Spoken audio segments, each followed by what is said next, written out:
টাইব্রেকারে ব্রাদার্স স্কটরাইল্লা ২-১ গোলে বিজয়। মানিকগঞ্জ প্রতিনিধি আজহার হোসেনের প্রতিবেদনে উত্তেজনায় ভরপুর টান লড়াই শেষে টাইব্রেকারে ব্রাদার্স স্কটরাইল্লা ২-১ গোলে পরাজিত করে বনানী সংসদ কৃষ্ণপুরকে।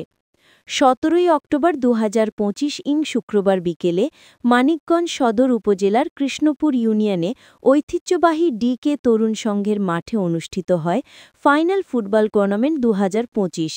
খেলার নির্ধারিত ৯০ মিনিটে গোলশূন্য ড্র হওয়ার পর শুরু হয় টাইব্রেকারের রোমাঞ্চ। প্রথম ৫ শটে সমতায় থাকলেও অতিরিক্ত শটে রাইল্লা দল জয় ছিনিয়ে নেয়। মাঠজুড়ে হাজারো দর্শকের করতালিতে মুখর হয়ে ওঠে কৃষ্ণপুরের আকাশ-বাতাস। প্রধান অতিথি হিসেবে উপস্থিত ছিলেন সদর উপজেলা নির্বাহী কর্মকর্তা জনাব শেখ মিসবাহ উল সাবেরিন। এর পক্ষে বিজয়ী দলের অধিনায়কের হাতে ৩২ ইঞ্চি এলইডি টেলিভিশন তুলে দেন খেলাটির উদ্বোধক এএফএম নূর তাজ আলম বাহার পিপি ও জেলা বিএনপির আহ্বায়ক কমিটির সদস্য। পরে রানার আপ দল বনানী সংসদকে ২৪ ইঞ্চি এলইডি টিভি পুরস্কার দেন অ্যাডভোকেট মাকসুদুর রহমান মুকুল ও অ্যাডভোকেট রেজাউল করিম রাজা। অনুষ্ঠানে সভাপতিত্ব করেন মোহাম্মদ আব্দুল হালিম, সভাপতি ডিকে তরুণ সংঘ।